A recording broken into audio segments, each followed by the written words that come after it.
এই রেগুলার মেনুর বাইরেও ওয়ান ব্যাংক অ্যাপে আরও কিছু আকর্ষণীয় মেনু রয়েছে।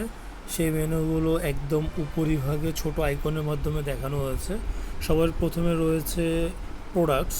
প্রোডাক্টসে ট্যাপ করলে আমরা দেখতে পাবো ওয়ান ব্যাংকে তিন ধরনের প্রোডাক্ট আছে: ইসলামী ব্যাংকিংয়ের product, retail banking product, SME product.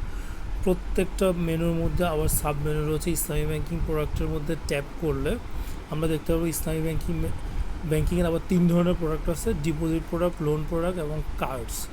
Deposit প্রোডাক্টসে tap করলে আমরা দেখব ডিপোজিট প্রোডাক্টের মধ্যে আবার দুই ধরনের প্রোডাক্ট আছে: সেভিংস এবং টার্ম এবং স্কিম প্রোডাক্ট। সেভিংস অ্যাকাউন্টের মধ্যে ট্যাপ করলে আমরা দেখতে পারবো সেভিংস তথা কাঁচা অ্যাকাউন্ট যে কয় ধরনের আছে সেই ডিপোজিট টাইপগুলো এখানে শো করবে। আমরা মুদারাবা সেভিং ডিপোজিট অ্যাকাউন্টে ট্যাপ করলে মুদারাবা সেভিং ডিপোজিটের ফিচারগুলো এখানে শো করবে। একই রকমভাবে রিটেল ব্যাংকিংয়ে ট্যাপ করলে রিটেল ব্যাংকিংয়ের ডিপোজিট প্রোডাক্টগুলো শো করবে। সেই ডিপোজিট প্রোডাক্ট থেকে আমরা যে কোনো একটা প্রোডাক্টের ডিটেলস দেখতে পারবো। স্কুল ব্যাংকিং অ্যাকাউন্টে ট্যাপ করে স্কুল ব্যাংকিং অ্যাকাউন্টের বিস্তারিত ফিচার আমরা দেখে নিতে পারবো।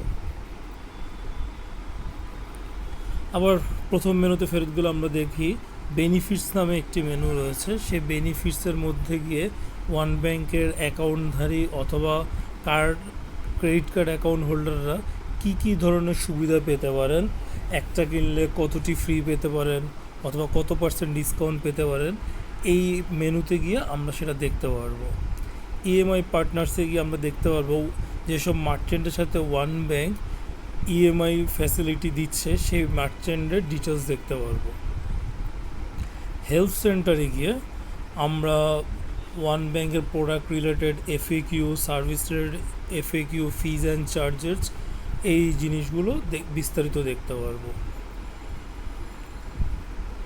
লোকেট ওবিএলে গিয়ে আমরা আমাদের ব্রাঞ্চ লোকেশন, এটিএমের লোকেশন, এজেন্ট ব্যাংকিংয়ের লোকেশন, বুথের লোকেশন, সাব ব্রাঞ্চের লোকেশনের বিস্তারিত দেখতে পারবো।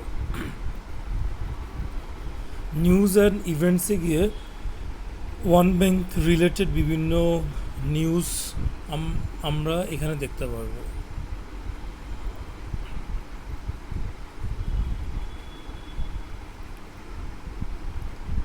কন্ট্যাক্ট ওবিএলে গিয়ে আমরা আমাদের ব্রাঞ্চের অ্যাড্রেস, হেড অফিসের অ্যাড্রেস দেখতে পারবো। কমপ্লেন বা ফিডব্যাকে গিয়ে আমরা সরাসরি ইমেল কমপ্লেন দিতে পারবো। আমরা কমপ্লেন সেলে যারা দায়িত্বে আছেন তাদের মোবাইল নাম্বার দেখতে পারবো, তাদের এক্সটেনশন নাম্বার এবং পিএবিএক্স নাম্বার দেখতে পারবো। কন্ট্যাক্ট সেন্টারে গিয়ে আমরা সরাসরি ওয়ান ব্যাংকের কল সেন্টারে কল দিতে পারবো। ইএমআই ক্যালকুলেটরের সাহায্যে ব্যাংকে যদি আমরা কোনো লোন নিয়ে থাকি সেই লোনের অ্যাকচুয়াল ইএমআই প্রতি মাসে কত হবে সে অ্যামাউন্ট ক্যালকুলেট করতে পারবো। এর বাইরেও আরও কিছু ফিচার ওয়ান অ্যাপে রয়েছে, যেমন একদম উপরে যেখানে মানুষের মতো দেখতে আইকন আছে সেখানে আমরা আমাদের প্রোফাইলের ডিটেলস দেখতে পারবো।